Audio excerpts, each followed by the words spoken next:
इस वक्त हमारे साथ मौजूद हैं काजी नईम अंजुम साहब और आज का जो डेलीगेशन है उस हवाले से हम इनसे बात करते हैं और बेसिक आज का डेलीगेशन का और मीटिंग का मकसद क्या था वो इनसे दरियाफ्त करते हैं। जी अस्सलाम वालेकुम सर। वालेकुम सलाम। Thank you very much. हमारे प्राइवेट स्कूल्स की प्रॉब्लम ये है कि हम जो स्कूल्स एलडीए की सोसाइटीज़ में मौजूद हैं, एलडीए की स्कीम से मौजूद हैं, एलडीएस ने उसको 5, 6, 7 से मल्टीप्लाई करके जो पहले ऑलरेडी वो उनसे एक अमाउंट ले रही थी स्कूल्स के लिहाज से टैक्स ले रही थी, उसको इतना ज़्यादा बढ़ा दिया है कि स्कूल्स के लिए मुमकिन नहीं रह गया कि वो उसको पे कर सकें। हम टैक्स देना चाहती हैं लेकिन एक लिमिट के मुताबिक है जो ऑलरेडी चल रहा था, हम उसे 50% और इन्हेंस भी करने के लिए रेडी हैं। हमारे मेंबर्स इस चीज़ पर भी मुतफिक हैं, लेकिन जो एलडीए की तरफ से कार्रवाई जा रही है कि तमाम स्कूल्स को सील किया जा रहा है, तमाम लोगों के साथ उनके रवैये इंतहाई ज़्यादा रफ़ और इंतहाई ख़राब हैं। इस चीज़ के लिए आज हमने चैम्बर में मीटिंग की है, तो इंशाल्लाह चंद दिनों में हमारी मीटिंग होगी दोबारा इनके एलडीए के जो अथॉरिटीज़ हैं और इसके साथ एजुकेशन की अथॉरिटीज़ होंगी और फिर हम उनसे बात करेंगे। ज़बरदस्त। तो बेसिक जो ज़ाहिर आप चैम्बर ऑफ कॉमर्स में आए हैं, तो अबूज़र शाह साहब ने क्या प्लान दिया?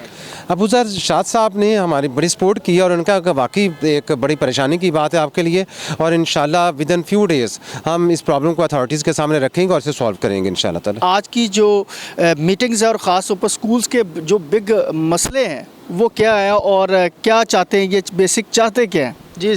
बताएं ज़रा, क्योंकि मैं समझता हूँ कि आप बहुत ज़्यादा डीपली इस चीज़ों को देख रहे हैं, तो क्या आप चाहते हैं कि इस हवाले से किया जाए? जी thank you very much. Certainly आज सारे एजुकेशनिस्ट यहाँ पे इकट्ठे हुए थे और हमारा मकसद यही था कि सबसे पहले तो एजुकेशन सेक्टर को, जो प्राइवेट सेक्टर में एजुकेशनल इंस्टीट्यूशंस काम कर रहे हैं,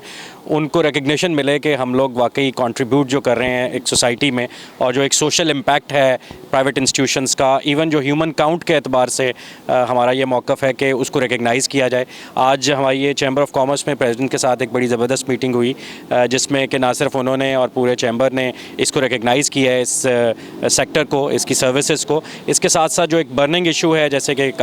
नईम अंजुम साहब ने भी मेंशन किया कि जो एलडीए ने जो कमर्शलाइजेशन फ़ीस के नाम पर जो एक पेनल्टी जो है वो अनएक्सेप्टेबल लेवल के ऊपर उसको इंक्रीज़ करके जो इम्पोज़ किया जा रहा है, हमारा आज का सिंगल पॉइंट एजेंडा तो ये था कि इसको सॉर्ट आउट किया जाए और हम लोग गवर्नमेंट के साथ, क्योंकि ये सेक्टर जो है हमेशा से लॉ कंप्लाइंट रहा है, हम लोग टैक्स भी पे करते हैं और हम लोग यहाँ भी कमर्शलाइजेशन फ़ीस जैसे हम पहले पे कर रहे थे, हम उसी पैटर्न पे इसको कंटिन्यू करना चाहते हैं। तो आज हमारे तमाम एजुकेशनल इंस्टीट्यूशंस और उनके ओनर्स जो थे वो इस एक सिंगल पॉइंट एजेंडा पे मुत्तफिक थे कि हम लोग गवर्नमेंट के साथ सपोर्ट करने के लिए भी तैयार हैं, उनके रेवेन्यू टारगेट्स को मीट करने के लिए भी, लेकिन हमसे हमारा हिस्सा जो है वो बकदर जुस्सा ही लिया जाए, ऐसा ना किया जाए कि सारा का सारा बोझ इस सेक्टर पर डाल दिया जाए। वालेकुम सलाम जी। सबसे पहले तो हम Lahore chamber of commerce and industry के सदर जो मियाँ अबूज़र साहब हैं, उनका शुक्रिया अदा करते हैं कि उन्होंने हमें ये मौका दिया कि अपनी प्रॉब्लम्स चैम्बर्स के प्लेटफॉर्म के ऊपर लेके आए।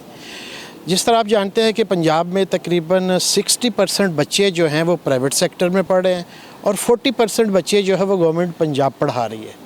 1,06,000 प्राइवेट स्कूल हैं और गवर्नमेंट के सिर्फ 37 या 40,000 स्कूल हैं। तो हम चाहते हैं कि गवर्नमेंट जहां हमसे बहुत ज़्यादा टैक्सेस ले रही है, कम से कम प्राइवेट सेक्टर को रिकग्नाइज़ किया जाए, जिसकी बात सलमान साहब भी कर रहे थे और काजी साहब भी कर रहे थे कि हमें वो इज़्ज़त दी जाए जो कि जिसके कि हम मुस्तहिक हैं कि हमने गवर्नमेंट के आधे से ज़्यादा बर्डन एजुकेशन को उठाया हुआ है।